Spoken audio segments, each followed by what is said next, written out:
Welcome, welcome, welcome. Happy Wednesday wherever you are, and welcome to the live. Welcome, welcome, welcome, welcome in. Today we're talking about the spiritual physics of letting go after narcissistic abuse. The spiritual physics of letting go after narcissistic abuse. This is what we're talking about today. So we're going to get deep into it. Welcome, welcome, welcome, welcome. We're going to get into the spiritual physics of letting go after narcissistic abuse. So, for anyone who has been through narcissistic abuse, is currently experiencing narcissistic abuse, or any kind of trauma, any kind of unfortunate incidents, whether you're going through a divorce or job loss, bullying on the workplace, today we're talking about the spiritual physics of letting go, particularly focused on abuse, narcissistic abuse, but this is relevant to any kind of abuse that you may have experienced. So, welcome in. Again, for those who are just joining, we're talking today. The focus today will be on the spiritual physics of letting go after narcissistic abuse. So, come on in. If you're ready to let go and ascend, this is what we're here for. Happy Wednesday, wherever you are on this planet, on this terra firma. Hopefully, you're finding peace and light in all that you do. And giving thanks for all that you are. Hello, Janelle. Welcome, welcome, welcome, welcome. Come on in, come on in. Tell somebody to tell somebody to tell somebody. But the focus today is on the spiritual physics of letting go after narcissistic abuse. So, yes, the focus is narcissistic abuse, but this is relevant to any kind of trauma that you may have experienced. So, come on in and let's get started. And the way this will go is we will start with a talk, me sharing some of these concepts about 10 to 15 minutes, and then we'll open it up for questions. So for those who are just joining, my name is Dr. Nana Gyesie. I'm the shamanic leadership guide and transformational coach here at Inner Mileage Coaching, where we're focusing today on the spiritual physics of letting go after narcissistic abuse. So come on in, come on in. Greetings, Live Free. How you doing? Come on in. The spiritual physics of letting go after narcissistic abuse. Happy Wednesday, wherever you are. Tell somebody to tell somebody to tell somebody. We're going to get started in a couple minutes or so, going into the mechanics of letting go after narcissistic abuse. How do you do that? So this is for anyone who's gone through narcissistic abuse, is going through narcissistic abuse, has escaped from narcissistic abuse, or is thinking about escaping. Hi, Lucy. Greetings, wherever you are. Welcome in, welcome in. So we're going to get started very soon where we're talking about the spiritual physics of letting go. So as I mentioned, hi, Ellie. Welcome in, welcome in. I'm glad you're all here. We're going to start with this talk on the physics of letting go after narcissistic abuse, probably about 10, 15 minutes. And then we'll open it up for some discussion questions. And on YouTube, mainly text questions. On TikTok and Instagram, you can video call or ask to be invited, and I can invite you in. So let's get started, right? The spiritual physics of letting go after narcissistic abuse. So, let's get straight to the point. You see, letting go isn't a polite emotional choice. It isn't. It's not journaling. Hi, Christina. It's not journaling until you feel better. That's not letting go. And it's not some Instagrammable or TikTokable or YouTubeable version of feeling better or some Instagrammable version of healing. Although those are useful. Hi, Erica. Letting go after you've survived narcissistic abuse is spiritual physics, literally and precisely. And these are laws that you cannot cheat, Eric, right? You're not walking away from a person. You're breaking the laws that held your identity hostage. And I'm not here to sugarcoat it. I'm here to show you the mechanics from a spiritual, psychological, and even scientific basis of what really happens when an empath lets go, you see? So let's get into it. The narcissist became your false center of gravity. right? And in a way that was not only metaphorical, but also literal. Hello, relax with goddess. In physics, gravity is what happens that keeps the planet in orbit. Planet in orbit. It's a force of attraction generated by mass. Now, apply that to your trauma bonded relationship because the narcissists or the group of narcissist emotional chaos becomes dense. And it's dense because it's full of manipulation, it's full of inconsistency, and it's intense. So, what do you normally do when you're subject to this? You start to orbit around their reactions, you orbit around their moods, you orbit around their approval, you orbit around their silence until you become decentralized from yourself. And from a psychological perspective, there's research done by Melanie Klein on object relations, where she said that the self forms in reaction to the emotional availability of others. So the narcissist trains you to choose stability by moving the goalposts constantly. And this leaves you anchored to the absence. And letting go means breaking the orbit, reclaiming your gravity, and pulling your worth out of the approval vacuum. When we look at this, thank you, Don Marie. When we look at this from a scientific perspective or from a brain chemistry standpoint, letting go isn't just emotional because what happens to you is you become addicted to dopamine, which is the feel-good hormone, and cortisol, which is the stress hormone. So you have this addiction to dopamine and cortisol, right? You really become addicted to this. And these highs and lows, I'm so glad Liz from NY. Great greetings. And Ellie, I'm glad this is resonating. The highs and lows of the narcissist affections train your brain like a slot machine, Instagram. This is called intermittent reinforcement. And this is what leads to the trauma bond because it's the most powerful addiction pattern on earth. It's what happens to people who are addicted to gambling or hard drugs or greetings, Tresha. What do you say? So letting go means you go through a neurochemical withdrawal. It's not just emotional, psychological, it's chemical. But let's go into quantum physics for a little while. So imagine two particles spinning in sync, which is just like an energetic cord between hearts and lights diffusing from one to the other, and these two spinning things. Have you ever felt them in your body, even after you block them? The narcissist, that's not drama, that's entanglement or quantum entanglement. And in quantum physics, entangled particles influence each other across vast distances. Now, if you think emotionally, you bonded with this narcissist, whether it was a mother, father, wife, husband, what have you. You bonded with them during your trauma and during your emotional vulnerability and exposure. So you didn't just attach to them, you became entangled with this demonic spirit, Chief Gadoya. You see? And Chief, we're talking about narcissistic abuse. So if you're not talking about narcissistic abuse, then I know we have the final Jubilee. You're right. Are you talking about awakening and this time of Jubilee where everything is forgiven? If that's what you're talking about, then you're in the right place. You see? So you become entangled. And from an esoteric perspective, in many shamanic traditions from Africa, from Latin America, these are known as cords. And this invisible energetic connection is often rooted in trauma, and it links people's auras and nervous system. So cord attachment feels like random sadness out of nowhere, right? Dreaming about the narcissist, even when you're over it, and feeling physically drained just by thinking about it, but not being able to stop the thoughts running when you think about these narcissists.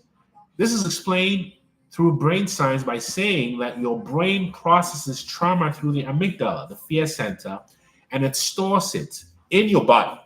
You've heard about the book, The Body Keeps Score. That means your body reacts before your mind catches up. And for those who've been through somatic healing, you probably would relate to this in a great deal.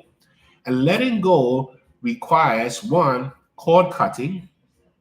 It also requires retraining your nervous system from this fear of flight perspective to something more powerful. And it also requires replacing their energy with your energy, Dawn Marie. Space Indigo, how you doing? You see, Because without doing that, you're even more deeply entangled than you've ever been. But I'm also very compassionate because I've been here and I know letting go feels like death. It's the hardest thing to do, letting go. You see? Because it makes you feel like you're dying when you let go. Because what is actually happening is, yes, you're dying. Hi, Samantha. You're dying, right? The only thing keeping us together as kids, I really want to, but taking the kids with me is something I'm not ready to for, and I don't want my daughter thinking I'm a bad mother for leaving. Don't worry about that, May Kay. Your daughter will regulate when she comes to you as a co-parent and realizes she gets love from you and manipulation from the others. And by the way, I've been here, I've been divorced twice, so I know the whole thing, right? If you have specific questions, just wait another 10 minutes and we'll take your question. May Kay, I know where you are and I know how you're feeling. So if you feel like dying by letting go, it's because you actually are, because it's a death to the false self. But it's not the death of your soul, it's the death of the false self that you had to build to survive the narcissist. And you see, survival made you become a fixer, an emotional translator, and the one who stayed calm while things broke. You see? And that self served the function with the narcissist, but not you. No worries, make care. We're here for you. Don't worry. We'll answer your questions. So, in the work on grief, there's a lot of research on grief that shows that we don't just mourn people, we mourn identity structures. Hi, Jill of Goddess. Oh, I miss the person I was. I miss this old person. I was in control. I knew everything and I could do everything. And I miss being with this person. And I miss going to get ice cream and going to on trips and all that. And I miss the family Thanksgivings and all that. That's what you're really mourning. You see? And you're grieving the version of yourself that believed breadcrumbs were love. You see, when you're in a loving relationship, whether it's familial or intimate or otherwise, if it doesn't feel like love, it's not a loving relationship. It doesn't matter what they tell you. So, neuroscientifically, it says, that's exactly right, T.C. and Yang. Your brain is built to conserve energy. And when you change behaviors, it triggers alarm bells because your brain is a predictive machine. So when you stop texting, when you stop ruminating, we are warriors. When you stop explaining, it feels like danger. Oh, something is wrong. Am I being too nice? What am I doing? Oh, gosh. But that panic is your old wiring dying off. Let it die. Let it go. And a lot of people, I know you miss going to church, right? What do you miss about going to church, Samantha? Forgiveness for a lot of people feels like it's reunion. But I want to tell you, forgiveness is energetic neutrality. It's not reunion. And let me clear this up. Forgiveness is not about inviting the narcissist or coven of narcissists or group of narcissists back to your life, right? It's not. It's not about spiritual bypassing to say, oh, what happened to me was okay. Forgiveness is about energetic neutrality. Let me explain. It's basically you saying, I am unplugging from your frequency. You don't get to live in my head rent free. Come on, somebody tell me if I'm talking to you. Somebody tell me. Somebody tell me before I fade away. Like, tell me. Am I resonating? Am I resonating with you? Forgiveness feels like death, which is why a lot of us don't do it. So let me get into it. Forgiveness is basically you saying, I am unplugging from your frequency. Thank you, Ellie. And you don't get to live in my head rent free, the Stasi tribe. Do you see what I'm saying, Retrogor? Christina? Forgiveness is not reconciliation. God will make a way. Michelle Green, give thanks. Right? Forgiveness is you unplugging from this. Thank you, Live Free. This is you unplugging from I remember we spoke with the Tiki, you're unplugging from this frequency. And in Buddhism, which I am, this is called upekkha. Upekkha in the Pali language means coming to a place of equanimity, not emotional numbness, but the absence of reactivity. You stop reacting, you start responding. And let me tell you something scientifically about forgiveness, Live Free. Forgiveness increases something called your heart rate variability, Liz from New York. And your heart rate variability, HRV, is a biomarker of resilience because scientifically, Forgiveness reduces cortisol, which is the stress hormone, and improves your immunity, your immune function. So yes, forgiveness is a detox. Jackety Jack, SNY, God will make a way. Forgiveness is energetic detox. Exactly, Retro. And when you forgive, basically what you're saying is, I am no longer resident to this energy. Forgiveness doesn't mean an invitation back to harm you. So how do you forgive? I'm a big believer in transmuting energetically these feelings of negativity, including writing the letter and burning it. That's transmutation. Or ripping it apart, or going to the ocean and speaking to the ocean.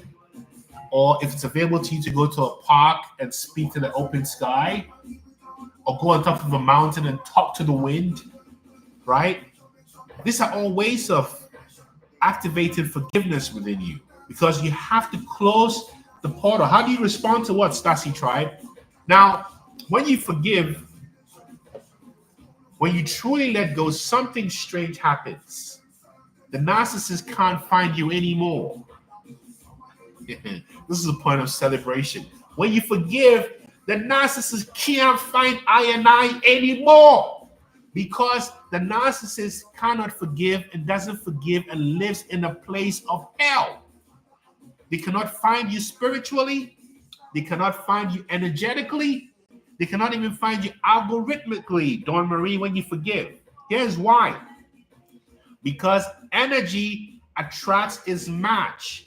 And when you raise your frequency, you become invisible to the narcissist's low vibration radar. Come on, somebody talk to me. Am I talking to myself, or am I talking to you? Someone talk to me. Let me say this again. Thank you, Dawn Marie. Energy attracts its match, Trey Slay. If you're wondering if you're the narc, you're not, because the narcissist will not be conscious in this way. Ellie, we close on our tracker because we're no longer back to us porn. That's right. So when you raise your frequency, you become invisible to the narcissist's low vibrational radar. They don't know. They don't have a strategy for you. They don't. You see? And when you even look at this from David Hawkins' map of consciousness, think about it this way. If I have today an AM radio, can I connect that AM radio to Starlink or to Wi-Fi? No, I cannot, because the AM radio doesn't have the capacity to connect to Wi-Fi, because the Wi-Fi is on a different frequency. Excuse me. Do you see what I'm saying? Adele, that's exactly it. So when you change your frequency to one of self-loathing to forgiveness, the narcissist cannot connect to you in the same way you cannot connect AM radio to Wi-Fi or Bluetooth. So letting go is an emotional detachment. It's a frequency shift. You become a vibrational mismatch to all bullies, sociopaths, psychopaths, narcissists, and evil demonic entities, wherever they may be. Do you see the game? They cannot tune into our frequency. Adele, you try and let go. Are you going to let go? Or are you going to try to let go, Adele? Wagwan. You see, so this is the whole game. Now, what does letting go actually unlock? You see, once you've cut the cords, and once you've cried, and once the cravings subside, here's what happens. You start to realize you need a lot of rest, because you were in fight or flight. It's hard. I know, Gloria. I know it's hard. You're right. Okay, fine, Adele. You can let go now. Thank you. We're just having a little fun, right? But once the cords are cut, once you've cried, once the cravings, your addiction to trauma bonds subside, you begin to need rest. Your nervous system recalibrates. Your intuition becomes deadly. You know, I feel bad for anybody who tries to play games with me, because the moment they stand in front of me, it's like an X-ray. I see everything. It is not I who is seeing. It is what is within me that is seeing. You see what I'm saying, beloved? Ex-husband and son, you can do that. That's beautiful. So your intuition sharpens and you rebuild an identity that's based on sovereignty, not survival, May. Sovereignty. You see? So from a neural network standpoint, this is what happens.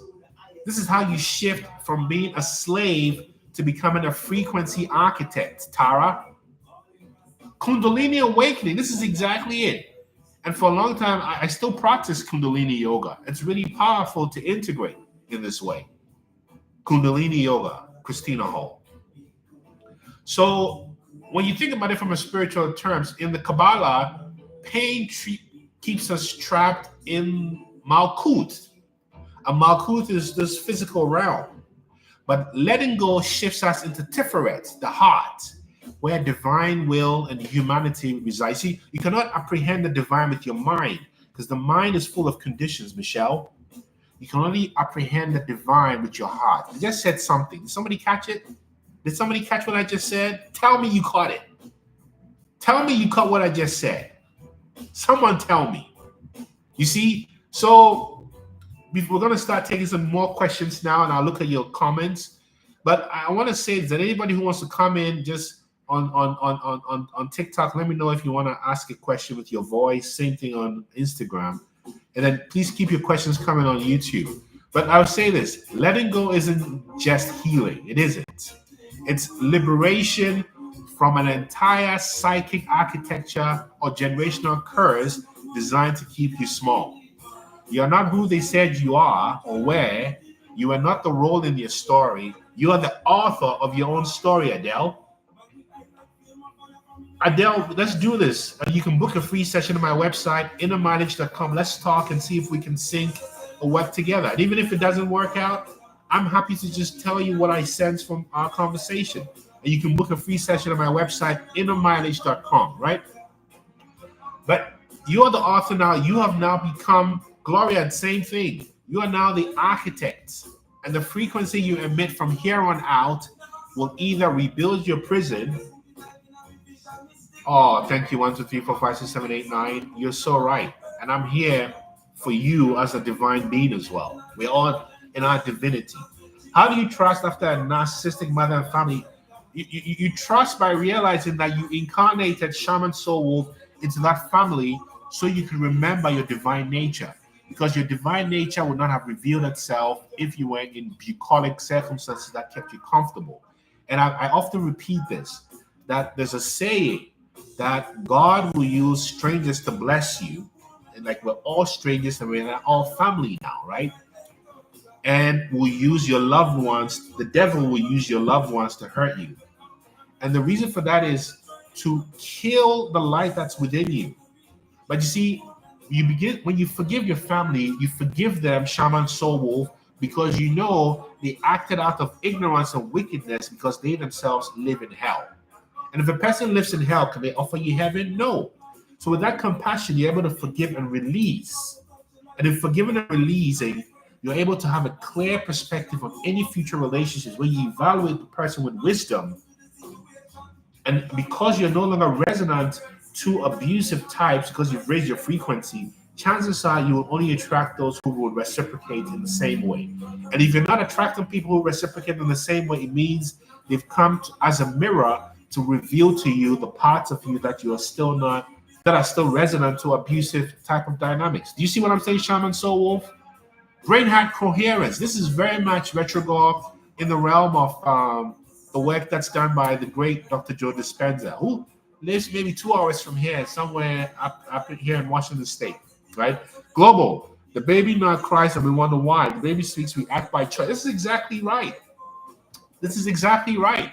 So forgiveness is actually the panacea. Dr. Nana's master Nakabi's on how to complete healing, right? Thank you so much, Toma. This is what it's about. It's about transmutation. This is what it's about, because energy cannot be destroyed. So anytime you get negative energy, rather than being afraid of negative energy, what can you turn negative energy into? Positive energy. You see, so when negative energy is just an opportunity to use it as a tailwind to rise higher. So anytime negative things happen to you, the question is, what can I turn this into? This is how you become an alchemist, and the way Paulo Coelho talks about it. in the way the great Bobby Hemmett talks about it. You see, in the way quantum physics talks about energy. And because we are architects, we can create this energy in this way. You see? So this is what we do. This is how you shift from the frequency that made you resonant to these narcissists to a frequency that shifts you. Exactly. They're like babies with dirty diapers, Global. You said it. You see, more info on becoming a narcissist. What's your question? What do you want to know about becoming an alchemist, Gloria? What exactly can I share with you? See, being you're a dark empath. Now I get the humor. There's no one like you. So the dark empath is probably the worst news for a narcissist, because the dark empath will punish the narcissist by mirroring them. And the worst thing that ever happens to a narcissist is an empath that's awoken, particularly a dark empath. I know a few, or a Hyoka empath. I know a few. You may be even looking at one. You see, because when you are awake, I've never heard of being an alchemist. Oh, yes, of course, Gloria. Okay, so read The Alchemist by Paulo Coelho. That's a very good book, Gloria. You can also read Becoming Supernatural by Joe Dispenza. Becoming Supernatural by Joe Dispenza. You can also read The Handbook on Spiritual Awakening by Ken, I forget Ken's last name. Treasure Star, that's exactly it. That's why you're here. We mirror each other, Shaman Wolf. We mirror each other. So, Samantha, how do you remove yourself from the need for connection and validation from others? The way you do that is to realize that when you're in hermit mode by yourself, become comfortable with your boredom. Become comfortable with facing your emotions, your fears. And as you become comfortable with being with the things that are uncomfortable and scary, you begin to develop an appreciation for yourself, Samantha. And as you develop an appreciation for yourself, you begin to become even addicted to your own company. Therefore, when you're addicted to your own company, you become the only validator of yourself, which means you're no longer seeking validation from other people. And by the way, the people you're seeking validation from are also seeking validation from other people. And those people are also seeking validation from other people who are also seeking validation from other people. Where do you start? Do you want me to keep going? You see the game? So the moment you realize that this validation game has no solution, you just get out of it. Excuse me. Nikki, can you post recommendations on my page? You know what? I'll put some book recommendations on my website. I'll do that soon. And so I can always, and I'll also put a playlist on my website so that anybody can just go to the website and see what's there. Exactly. SRB, okay? It's a great book. It's a great book. This is how you become an alchemist. You see, this is how you shift, right? Wonderful idea. More to come. But the books I mentioned today are The Alchemist by Paulo Coelho. This is Bob Marley, Sun is Shining. Yes, Bob. Tell the people then. The sun shines when you forgive. Yeah, I said, woo! Woo! The sun is shining from here. Boom, boom, boom, boom, boom. Boom, boom, boom, boom, boom, boom, boom. Shalom. Yeah. This is how you walk. When you forgive, you walk tall. When you forgive, you walk tall. This is how you feel when you forgive. You see the power? This is power. The power from the divine within you. You see it. So I was talking about the book, The Alchemist, Becoming Supernatural. These are some books that can begin you and learn anything you can about the art of alchemy. How alchemy shifts from Negredo, the darkened, to the yellow, the golden. This is the whole kit and caboodle, Christina. This is the whole kit and caboodle, Global. Alchemy is a transmutation of a lower state of energy to a higher state. It's like the famous comment that says, when life gives you lemons, what do you do with the lemons? You make lemonade. Well, I'm not going to just make a lemonade. I'm going to make the best mimosa ever. Because I and I is I. We're not making lemonades with lemon. We're making the best mimosa with that peony lemon, or the best lemonade ever. Organic. This is transmutation. But I know you know what transmutation is, Adele. Stop playing. Yes, Liz, this is what it is. But you see, we're talking about all these concepts in a way that you can make it real in your life. SRB. You see, becoming a magician is not just sitting over a cauldron and saying, abracadabra, abracadabra. Let me tell you how you cast a spell. Every word you say is a spell. It's not embarrassing, Gloria. You're just remembering. 1, 2, 3, 4, 5, 6, 7, 8, 9. I appreciate you. Oh, Adele, transmutation is just taking the bad and making it good. Taking darkness and making it light. That's transmutation. And let me tell you why everybody here is an alchemist. Because, hey, Michael, the demon slayer himself, anytime you speak a word, you are casting a spell. Anytime you say something about someone, you're casting a spell. Everything that happened to you as an empath was based on spells that were cast into your fertile mind and became a seed. And especially anytime you're about to say, I am, you are casting a spell. So what are you going to say about yourself? Because you are casting spells on yourself without even knowing it. Everything, you see, this is the magic wand. This is the wand. This is magic. And it translates what is already here and heard through here.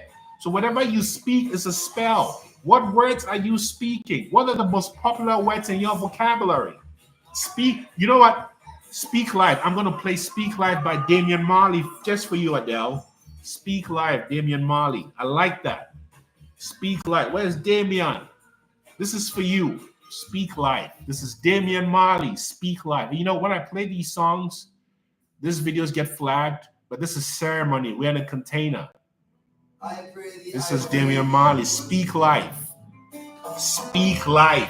Adele, this is for you, Adele. Speak Live. I am successful. I am holy. I am a winner. I am everything. I am all. I am nothing. I am one. Damian, sing the Junior Gong. Look up the lyrics. Speak Live, Damian Marley.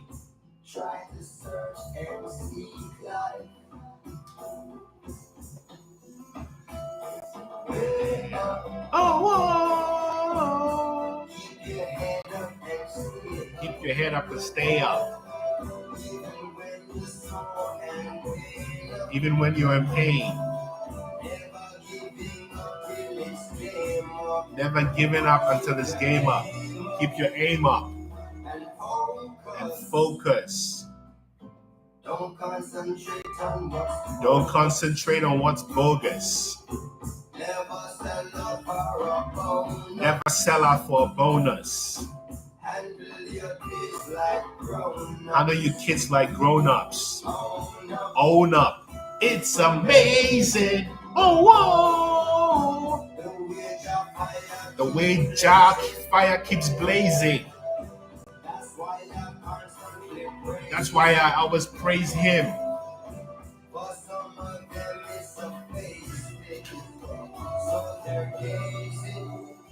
On the street lights, then go catch up in street fights. 'Cause I'm pretending they're street wise. We are amazing. We are amazing. We are amazing. I am amazing. I am elevating. Kintsugi. Kintsugi. What does she want to discuss? We are amazing. We are amazing. And you need to know that. Because you create your reality. There's nothing outside. I know you've read the news headlines. I know you watch the news. I know you're hearing all the things that scare you. But he or she or that is in you is greater than what's in the world. Didn't you know that? So whenever you say, I am, you're casting a spell. Are you casting a spell of forgiveness and possibility in these times? Or are you going to give in to all the bullying? Where are you? Are you going to be a source of light or darkness, Dawn Marie? I know we all went through deep darkness, but you have to remember, I love you too, Dawn Marie. There is no light without darkness, Tara. Blessed love. There is no darkness without the darker the darkness, the brighter the light. And as some people say, fear as an acronym is false evidence appearing real.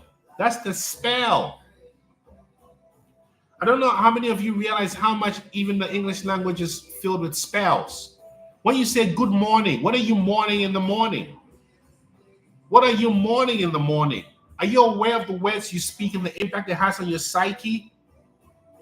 You see, I've been seeing all these videos going around with all these Chinese manufacturers showing how luxury products are made. That is the age of Aquarius. That's a ripping of another illusion. That yes, enjoy your Dolce & Gabbana and your Louis Vuitton, your Gucci, but they're revealing to you that it's no different from the knockoffs. That is the age of Aquarius. Everything hidden is being revealed.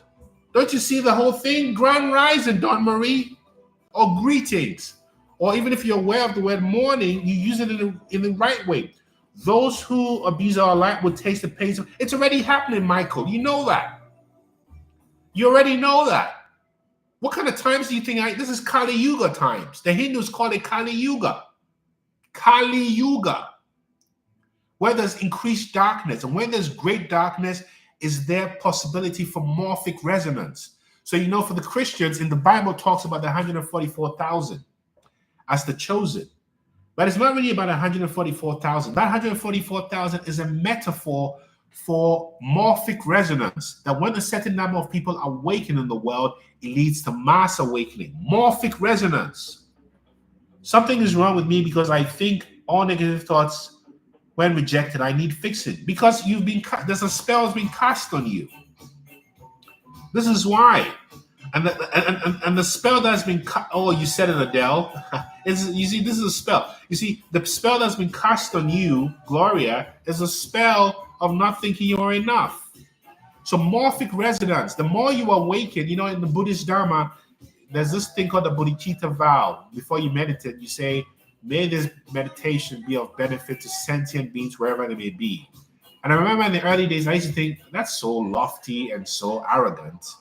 But actually, when you awaken, you create a fault line in the illusion, in the matrix. And your awakening can awaken other people. This is the point of awakening. Not thinking I'm enough, my start in charge. That's exactly. Book a session, let's talk, Gloria. The more people wake up, the more people wake up. That's so well said. Oh, Adele, the wisdom is a two-way street. But the wisdom that you're hearing is not coming from me. It's coming from what's in me. Do you see what I'm saying to you? And the same wisdom that's coming from inside me exists inside you too. And you tap into that wisdom as you disaggregate and forgive and transmute energies. Liz from NY. All the darkness of the world cannot extinguish the light of a single candle. Oh, you said it. You said it. You see? So maybe we get one or two voices in here. Who wants to come in and ask a question? Or let's hear what's on your mind. Maybe I'll invite one or two. See who wants to come in, right? This is the whole game. The whole game is about transmutation and realizing that you are the creator of your own reality. That means, yes, of course, read the headlines of the news and be informed spiritually about what is going on. And trust that your inner compass will always know exactly what you need to do. My parents have been a crucial part of my childhood. Of course they were. Of course they were. Of course they were. You wouldn't be here without them. You were initiated by high-ranking demons. Hi, Adele. How you doing? Hi, Dr. Nana. What's happening? Oh, I'm fine. I'm so happy I've come across you. Like, it was so random. I just came across your page. I don't know how. What? It was God. It was only God. You know what? It's a math equation. Let's call it sacred geometry. But your energy, there's no one like you. Let me ask you, what happened to you? What's your story? God, if I start now, like, I think, it's childhood trauma. I'm really recovering now. I only realised it's childhood trauma. I feel neglected in my house. I just, like, every time I come home, it's like everyone disperses to their room, everyone going their own way. Like, and like when I'm upset, it's like my parents don't understand. It's like when I tell them I'm actually depressed, I can't lie, Dad, I'm actually depressed. They think they just dismiss it. They think, because my dad's African, he's from Ghana. So am I. Okay, hi. Yeah, so it's like, I don't know, it's just, they don't feel like, I don't know how to explain it. They don't hear me. They think. Let me ask you this. Adele. How has this impacted you in your own intimate relationships? Oh my goodness, I've been hurt so many times. I feel like I go for narcissists every single time. But now I'm thanking God that I found someone that truly loves me, and I feel comfortable and I feel safe with him now. Like, it's crazy. I've learned. You know what I'm picking up on? How's your relationship with your mom? That's the problem. That's why I feel like she's going through her own childhood trauma, and I feel like she's kind of taking it out on us, me and my brother. How's your relationship with him? How's your relationship with him, your brother? He's kind of more antisocial, and I was always wondering why he's always in his room, but now I realize why. It's our parents. So you see what has happened to you, Adele? Yeah, I'm not as close, but I've only now told him, my brother, how I feel and how I want him in my life and how I've missed him and how, like, what's wrong with him? Like, why is he always in his room? But I told him I understand you now, like, I know why you're in the room all the time. Do you know? Our feelings go neglected. Our feelings go dismissed. Dismissed. Do you know why your parents did that to you? Because they're going through their own struggles. My mum, she didn't really have siblings. Like, her dad was in her life. Like, but my dad, he had siblings. He had a good childhood. My mum didn't really have a good childhood. So let me tell you the truth. Let me tell you what has happened to you. Do you want to hear it, Adele? Yes, I'm ready. Oh God. Scared? No, don't be. Because I could be wrong. But here it is. Yeah. Your parents both traumatized people. Traumatized as humans, we all get traumatized, but also traumatized by the impact of oppression and colonialism.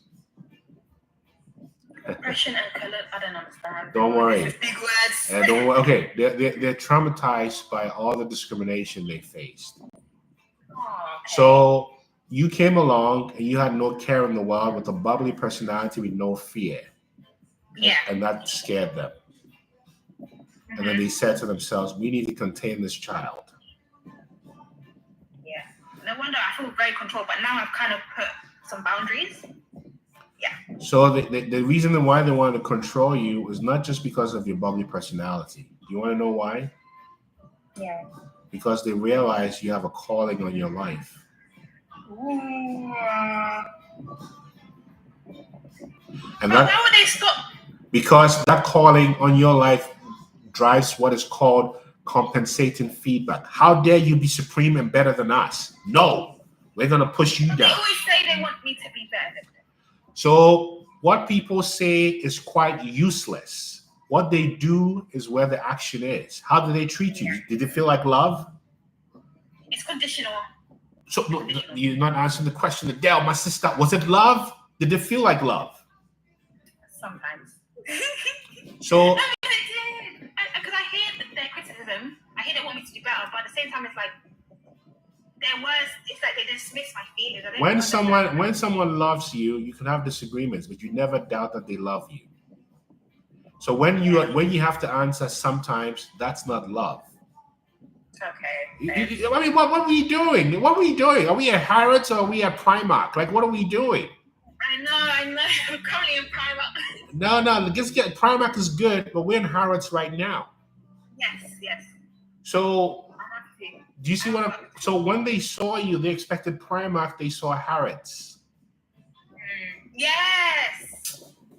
And when they saw Harrods, they're like, oh no, this is outside our frequency. Yes. So what are we going to do? We're going to invalidate it so it thinks it's on the clearance rack at Primark. Nothing wrong with that. Oh. Am I just making this up, Adele? My sister? You're not making this other stuff. Yeah, man. Yeah. So right now, all you need to do is just navigate the world with love. Anything that doesn't feel like love ain't love. You're already, you're strong. You can't be held down. Nobody can hold you down. I don't want to hate them because I love them. Like, they've done so much for me in terms of my life, and it's like I don't want to hate them because parents are supposed to do for their children. That's not a favor. What are you talking about? They've done so much in my life. That's what a parent is supposed to do. Yeah. You're a child when you were a child. A parent brings you into the world. That's not an obligation. That's not a gift to you. That's a bona fide responsibility. So a parent doesn't get a Nobel Peace Prize for being a good parent. You're supposed to be. So if it's used as a weapon, that's manipulation. And if you feel that way, you've been manipulated. Cognitive dissonance. Thank you, Dawn Marie. But let me tell you this before I let you go. You are indefatigable. You can't be stopped. You are fire. Thank you. But you're fire with a heart. So it's easy to take you for granted. That's what I'm saying. But you are the main game, Adele. Thank you. Am I just making this up, Adele? No, you're speaking truth here. So this is the thing, Adele. So before you go, what's the message you've got for the people then? Oh, the message, I would say, like you said, just show love everywhere you go. Even if you're put in a place with negativity, just continue to show love. Yeah. And I'm gonna take in your word of forgiveness. I'm gonna forgive those that hurt me. And I'm actually gonna go and apologize to the girl that actually hurt me. And I'm just gonna say, like, say that again. You want to do what? Basically, I had an argument with one girl at my church, and it's like we don't talk. Every time we go to church, like we always pass each other, and it's like she doesn't really seem to care if I say hello to her or not. But I feel like I need to have a discussion to her and just say the argument we had. I'm sorry for that, and I don't know what to say. I just feel like I should confront this. Adele, that is so beautiful. And it just shows me you're ready to let go of everything that's held you back. That is beautiful. Taking responsibility. And you're welcome back here anytime. You can book a free session if you want to talk to me. Let's talk. I'm definitely going to. Just do that. Let's talk. And let me tell you what, you are a fiery spirit made in the divine feminine's image. Don't forget that. Thank you. And you've just begun this journey. So headwinds, keep soaring, and remember your feelings and your thoughts and emotions are valid. Thank you. Let me say that. Look at me. Look at me when I say this. I'm looking now. Your feelings and your thoughts and perspectives are valid. Take up space. Yeah, they're valid. You see me? Yes. Blessed love, yeah? Do I, is it bad that I'm always sleeping a lot? I feel very exhausted about just... Yeah, you're exhausted because you went through all this abuse. That's normal. Your nervous system is just trying to catch up. Recharging, okay. So go to the beach, go to the park, go to nice places that play nice music and just live up. You see me? Yes. And Thank you, Doctor. Come back anytime. It's good to talk to you, Adele. Thank you. Peace. Bye. One love, one love, one love, one love, one love, one love. Yes, this is the whole story. This is the whole story. Michael, can you hear me? Hey there. What's on your mind, my dear brother? I'm trying to go on camera over here. Okay, just get on camera. What's your message for the people? I guess it won't let me do the camera thing for now. Okay, that's okay. Just want to say long time listener, first time caller. By the way, I know Michael, but keep going, Michael. I'd like to know, what can you tell us about shadow work and shadow integration? Oh, that is so powerful. You see, this actually brings me to not a spiritual quote, but a psychological quote by Carl Jung. Carl Jung famously said, and I'm going to paraphrase, that what we don't face within us, we will project onto other people. Let me say that again. What we do not face within us, we will project onto other people. So shadow work is simply realizing that you have blind spots internally rooted in your trauma that would block your ability to ascend fully. It might even lead you to bypass. And the ability to sit with difficult emotions, boredom, silence, no distraction is how you come face to face with the shadows within you. Because it's the shadows within you that cause you to attract the narcissist or bullies or circumstances that are not favorable to you. Because those circumstances come to reveal to you that there's a part of you that has been repressed that you're not acknowledging. So shadow work is probably the most important thing that you can do in becoming a light being. It's sort of the last frontier of the battle between you versus you. And once you overcome that battle of being clear, I saw this video of Malcolm X saying, yeah, I was a criminal and I came out of jail, but nobody can use that against me because I'm saying it. I was in jail and I was a criminal. That's an example of shadow work. When you know the past and you're not beholden to the past because you've overcome it, is to overcome yourself. That is the shadow work we're talking about, Michael. What do you think? I completely agree. I think the embracing of my shadow has been it was my biggest fear because I didn't want it to be the thing that led me.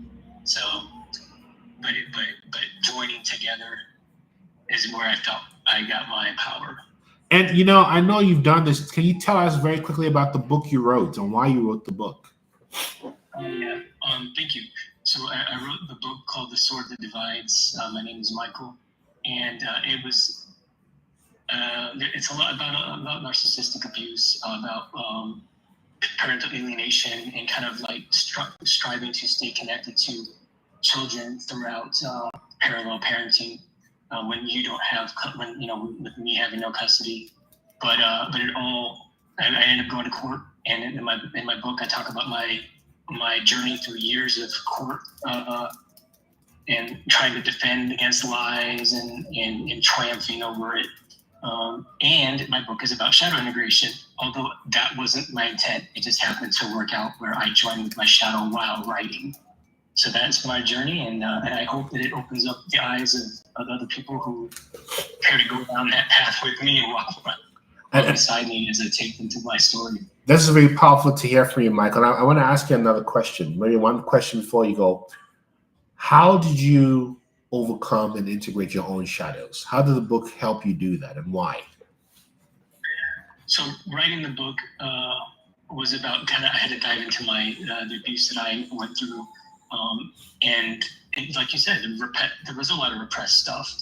Writing about it does help. I do believe that journaling is a great way to work through these things. Do I recommend publishing what you journal? Probably not, unless you want to really put yourself out there. But yeah, putting myself out there, putting all my thoughts on paper, and choosing to be vulnerable and share those dark, the darker side of myself is what helps. It's what helped me. It helped me accept myself, because in order for me to put that out there, I had to accept that other people may or may not accept that. But I do, and that's all that matters. Oh, that's so well said, Michael. And before you go, what final words do you have for anyone who might be struggling with narcissistic abuse? They're in it, have left it, or are trying to leave. What's your message? Because you've lived this yourself. I would say book a session with Nana. Okay, do that. Yes, book a session. And then in addition to that, what else? Oh, man. Thank you. Don't be afraid to speak your truth. I understand that it is scary, especially when you used to walking on eggshells around these people. But the more you open up that throat chakra, it gets easier and more fun. You said it. This is an example of overcoming the spells you lived with. And Michael, you've been through everything. I know this, and I really appreciate you, my brother. And you're part of this, so it's always good to see you here. Come back anytime, yes, and I'm available for you whenever you want. Sending love. One love always, my brother. One love, one love, one love, one love, one love. Yeah, this is it. This is the story. And by the way, this is Lions by Skip Marley, one of my 4-year-old daughter's favorite song, Lions. It's talking about being chosen. You see? So this is the whole story. You see, this is about forgiveness. Adele, I'm very observant. Sometimes I take a step back. Of course, because you're an empath. And observation leads to intelligence. This is why you're the way you are. We are lions, Ellie. Treasure Star, look at you making connections in fourth word. This is amazing. Hopefully, you two empaths can connect. You see? So this is the story. This is the story. We are lions. You're welcome, Adele. We are lions. And this is not to make you feel good. This is about realizing that there's something within you that is greater than what's in the world. So shine your light, like Skip Marley saying. We also have to see what part we play in this. Exactly, Spicy Nurse. Thank you, Dawn Marie. Because without seeing the part we play in the story, we are victims. You see? So, fam, I just want to thank you for your heart and your time and your attention. And remember what we talked about today, that letting go is how you free yourself. We're in this together. And this is not about what happened to you. This is about transmuting what happened to you and understanding this. I really appreciate you all, Dawn Marie, Miss Missy, everybody. Let go. And we're going to repeat this so we can come into our power. Thank you so much, Adele. We are in this together. And if you want to book a session, just book a free session on my website, nana@innermileage.com. No obligation. If we're a match, we're a match. If we're not, I'm just doing my bit to the divine. You get me? So I'm sending you peace and light, and see you same time on Friday. One love. One love. One love. One love. One love. One love. One love. One love. One love. One love.